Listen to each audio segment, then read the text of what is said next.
All right, good morning, students. This is your assignment for Thursday, April 2nd. So some changes, because as I have noticed on my YouTube account, that very few people are actually getting on and looking at the YouTube content as you're supposed to be filling out your notes. Since the honor system isn't quite working for us, your notes are now going to be mandatorily turned in. Yep.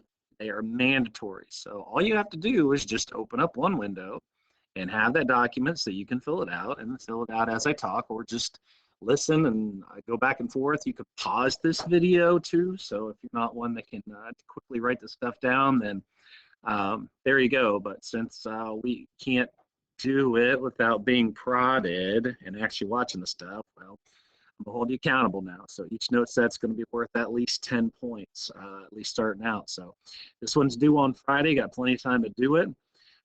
Friday, I'm going to make a study day because Monday, you're going to have a test over this unit. This unit is finished once I do this note set today. So that being said, some of you might actually want to go back and look over some of the YouTube PowerPoints and see what I talked about if you haven't done that yet. So you will have attached, you already do, the note set for this section. Again, fill it out as you need to, and you're going to have a test on Monday. So good luck. If you haven't stayed up with this, I hope you have. All right, so where we last left off, once I go up here. Oh, let's see, open with Google Slides. There we go. Present. Okay, where we last left off, we talked about the Indian Removal Act of 1830. This is created by Andrew Johnson, basically to get the Native Americans out of the land to the west and to the southwest, so we could concentrate on our expansion. So I had you write on which side you felt was the more appropriate, and a lot of people sided on the Americans because that was the land that we wanted. And then quite a few people actually were on the Native American side also and felt that the U.S. kind of hosed them in terms of their land without giving them due appropriations to what they had taken from them. So your Trail of Tears was included in that, where a lot of the Cherokee ended up passing away from being forced out. And so now we get to this manifest destiny idea. This goes along with the Monroe Doctrine from the other day, where the Monroe Doctrine had talked about how the U.S. was going to keep European countries, especially Spain and England, from coming onto our territory, but also those to the south of us, so that we would not have to compete with them or to fight wars with them anymore. And the idea was, you come over this line, we're going to have a fight. So manifest destiny now is, we're looking at that word destiny. Destiny is something that you feel is almost something that you deserve, something that you're going to work for, something that's just going to happen to you for whatever reason. So the idea is this picture down below, and I asked you the other day, for those of you who actually looked at the PowerPoint, to try to analyze this picture. So if you're looking at it, let's focus on the person in the middle. What would you think that person actually is? She's wearing white, she's floating in the sky, she's well lit up. So I probably would say that this is like an angel of providence, an angel that is a hand of God that is bringing the light from the east to the darkness of the west. You can see down below, you've got a stagecoach, you've got a covered wagon. Stagecoach is a covered wagon, people riding out on their own. You can see the choo-choo train coming across here with the telephone lines coming across. It's not electrical lines yet, telephone lines. And then over here, farmers and these people just venturing out. And if you look into the darkness, what do you see over here? These are the darkness, these are the tribes that are being forced out of this region. Sorry, my dog comes snuffing in here. And so this light of the U.S. is coming through, this hand of God almost, to push this darkness away. So we literally can go from sea to shining sea. That's the point. So manifest destiny is this idea that Americans felt that it was almost our privilege, our honor, our duty to go and expand. And you can see this picture here of Uncle Sam looking out onto the world and other places to possibly expand, not just the country, but also democracy. But it comes a popular term for those who favored expansion from sea to shining sea. We saw this map before. This was where we were in 1783, and going out to this border, 1803, buy all this land, and then eventually we're going to buy this land, and we're going to fight for this land. Remember, as I said, we either bought it or we fought it, or we fought for it would be the better words. So this manifest destiny would require us to take action, not just against Native Americans that are on our land, but also taking land from other countries. Now, again, that could be from buying or that could be from fighting, and we're actually going to have a little bit of both of those. So you have several treaties that are coming into play here. First of which is called the Webster-Ashburton Treaty of 1842. And if you look, what this deals with is it deals with the northern part of several states here. We know this is Wisconsin, we know this is Michigan, the UP of Michigan, the Upper Peninsula, and up here what this is kind of the nose of Minnesota up here to the top, but also you have this little bit of Maine also. In other words, it's like this little dividing line that separates us from Canada. So we will kind of finish off the borders of Maine as well as the borders of Minnesota up top because of this Webster-Ashburton Treaty. Now, who are we dealing with? Well, we're dealing again with Britain, because Britain is sitting up north there. And then we agreed to have a shared usage of the Great Lakes. And we talked about this before. It's really hard to agree to who's going to get what parcel of the sea or ocean or the Great Lakes. So we just kind of agreed to use it between the two. Not like we could just put a flag in the middle of it and hope everybody recognizes it. But that Webster-Ashburton ends up giving us the top part of Maine and then that top part of Minnesota. Then we have the Mexican-American War from 1846 to 48. This is exactly what it sounds like. This is the fight really over what would be Texas at the time period. So if you know the story of the Alamo, don't forget the Alamo, or remember the Alamo, don't forget the Alamo. Remember the Alamo, that would be better. That this is where this comes from. This time period where we're fighting over that land, especially into Texas and in your southern parts of the United States, with Mexico over that. So at this point, what had happened in Spain's history is, remember, Spain went down in the south. They conquered the Incas, they conquered the Aztecs, and they had all of that land. They claimed Mexico City as their own. Well, Mexico ends up pulling away from Spain, even though it has Spanish heritage, but becoming its own political entity. So in other words, it's its own country.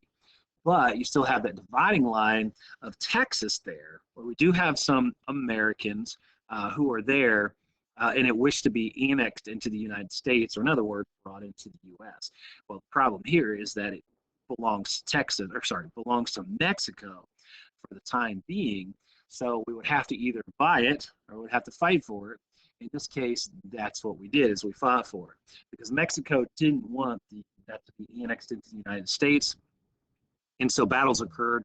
This would end up becoming that Mexican-American War, which occurred, as we know, is going to be the Battle of the Alamo there, where every single person died at the hand of Santa Anna and his men in the Alamo, and famous scene from Pee-wee's Big Adventure, where he's looking for his bicycle in the basement of the Alamo, which does not exist. All right, so here's where you need to transfer your next set of notes. The PowerPoint's going to still go on, but the last couple parts of this are actually on the last note set. Don't forget, you are required to do the questions too. If you listen to me talking about this, it should be like right there and pretty easy to do. So moving on, your next note set is the Treaty of Guadalupe Hidalgo. Say it again, Daisy. Guadalupe Hidalgo for 1848. So the Treaty of Guadalupe Hidalgo is this lower portion of the southwest corner of the United States, what we would recognize as the Four Corners. In case you didn't know, looky here, there's the Four Corners. You can play a game of Four Corners right there, and there's actually a spot right there called the Four Corners. You can go and visit it, and it's called the Four Corners, you guessed it. So to finalize the lower part of the United States, the red is what's called Guadalupe Hidalgo, and the bottom is what's called the Gadsden Purchase. We'll get to this in a little bit. So like with any treaty or any purchase, we're going to buy this stuff. So we're fighting for this land over here, which worked because we won. We ended up getting Texas. And now instead of keep fighting again, we're going to buy this land instead. So under James K. Polk, who's actually one of my favorite presidents, because in 4 short years, he actually did quite a bit for the United States. Mexico ended up recognizing Texas as part of the United States, and they ended up giving up. Okay, so they lost that Mexican-American War. We get Texas, they give up. And then afterwards, we're going to buy the rest of the land that we want from them instead of having to keep fighting. We pay $18 million to Mexico, and we receive parts of Wyoming, Colorado, Arizona, and New Mexico. So for $18 million, we got most of this red part down here, and that's a pretty good deal for $18 million, because honestly, you could go to California and pay $18 million for like a house there, but instead we're getting like the major portion of these major states for us, all just so we'll stop fighting with Mexico. And they hadn't settled a whole bunch of that area anyways. There were a lot of Native Americans in the lower southwest part of the U.S., so I guess we can deal with those, with that issue as well. But that settles that part of the United States. And then we only really have a couple other parts left to cover because we've either, again, bought it or fought it. We have this Oregon issue, Oregon or Oregon, as some people say, right here, that in 1859, here again is another territorial issue with Britain. If I scroll back, you can see that we're up close to Canada again, so we kind of have to fix our boundaries. So 1859, with this issue with Britain, Oregon enters in the Union and becomes a state.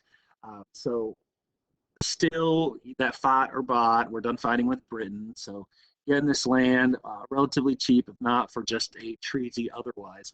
But what this does is this really does solidify our expansion to reaching the Pacific. And for those of you who are sports fans, that's where we get the Pac-10 from, which would include Oregon, Oregon State, Washington, Washington State. Who else is the Pac-10? Is that UCLA, USC?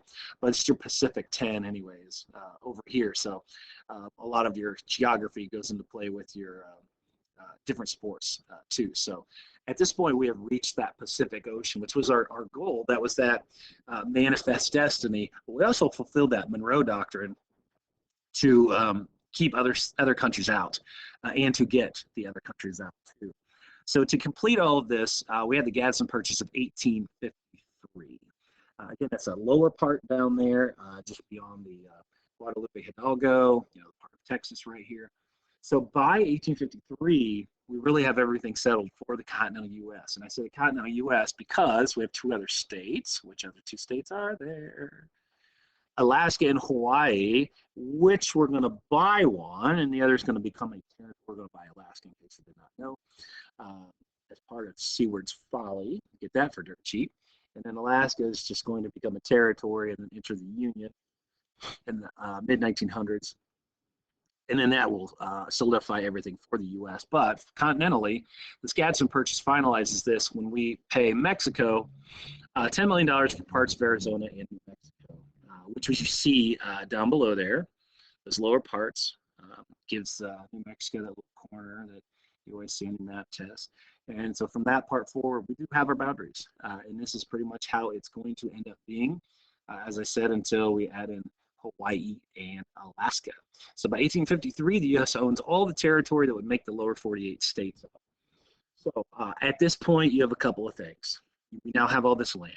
So think in your head, what are we going to need to do now that we all have all that land? We're going to have to move people out there. And then when you have all those people out there, you're going to need to make states. So that's going to be a big focus, is making states pretty soon and try and get these people pulled out of the east and move out to the west.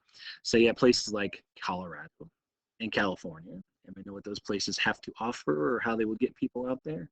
All you have to do is think of the San Francisco football team, and that would be the 49ers.